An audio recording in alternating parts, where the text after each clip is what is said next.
I am the youngest of 7 kids who grew up on a farm in North Dakota. Our closest town, St. Anthony, was 4 miles away. Population, maybe 21 on a good day. We didn't have a lot of money, but we really never seemed to go without. Mom would cut her hair at home to help make ends meet. I had what we called a pixie back then. Anybody remember pixies? You had one. And it was this short little bob cut, and she'd start out by placing Scotch tape on my bangs, and then hold my bangs down and cut above, and they'd spring up, and they were always short and crooked, and I had this big space between my front teeth. Mine was wide enough to shoot water through, and tons of freckles. So you get the visual, not your typical beauty queen. But I loved watching beauty pageants, and I'm watching Miss America with my mom, and I am so excited.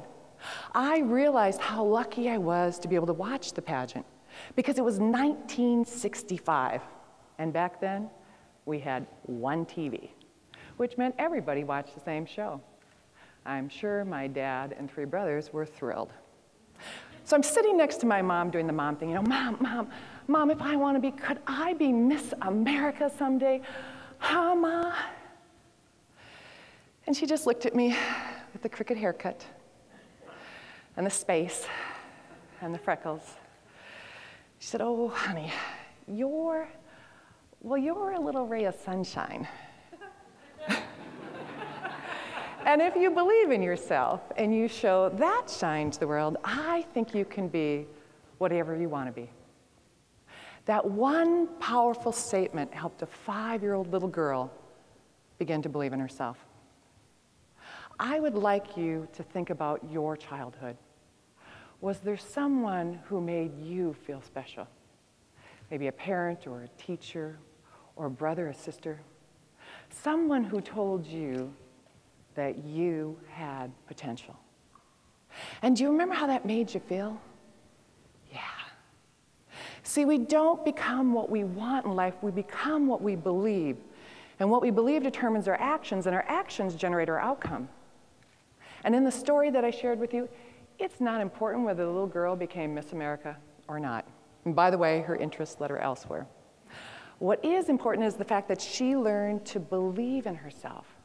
Because whatever it is we desire in life, happiness, respect, more money, less stress, our success always depends on our beliefs.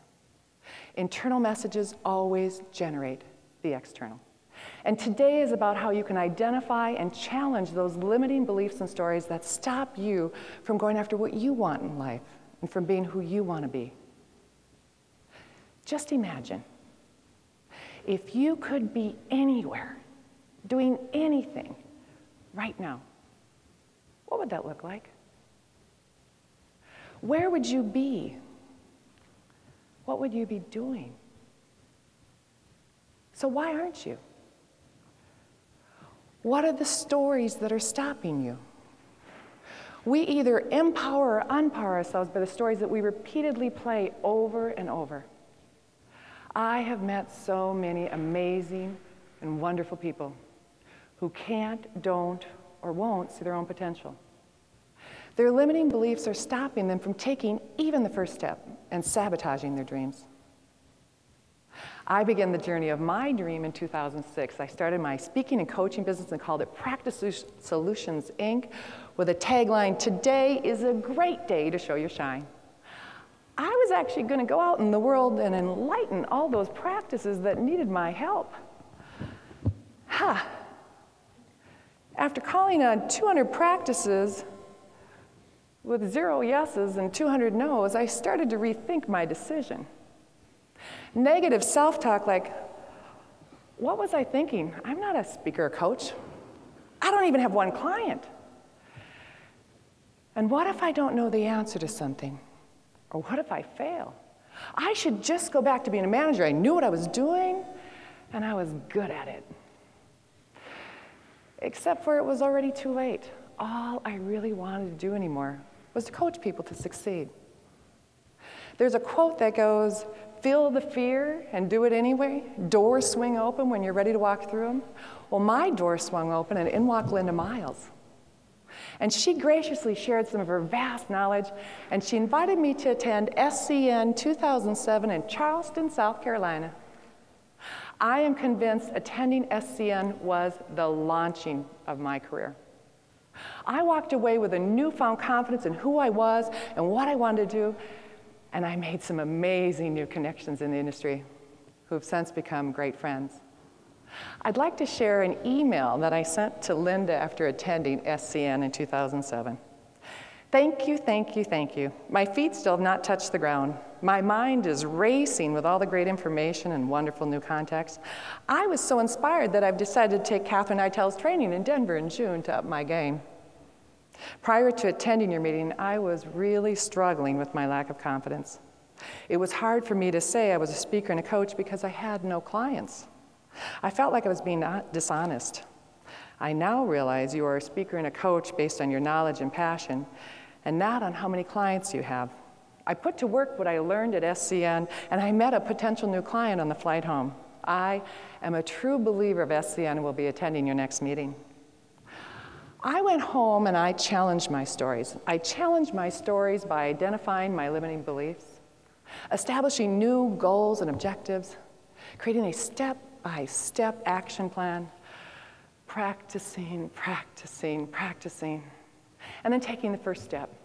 And practicing for me was in front of an audience of two, a 5-pound Yorkie named Zoe, and a 10-pound Persian named Gus. And my first step was in front of a group of 30 doctors in Duluth, Minnesota in the dead of winter. Was it my finest hour? No, far from it. But it was the first step. And then fast forward to today, and I am thrilled to share that my speaking and coaching business is doing awesome. And I just published my first book called Rise and Shine, which was released in February. Oprah Winfrey said, "We are all responsible for ourselves. You create your own reality by the way you think and therefore act." Think about your stories that stop you. What are other possibilities? I'm going to challenge you today to identify and change the limiting beliefs and stories that are stopping you from going after what you want in life and from being who you want to be.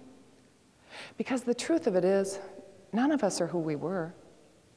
We are not even the same person we were yesterday, because we are an accumulation of all of our life experiences.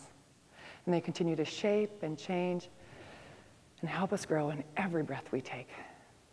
And it's up to each one of us to decide how we will respond to the events that happen in our life. And how exciting that every day we have the power and the opportunity to step towards our dreams. Our dreams can become our reality when we believe in ourselves. We already have everything we need. What do you believe? Internal messages always generate the external. Thank you.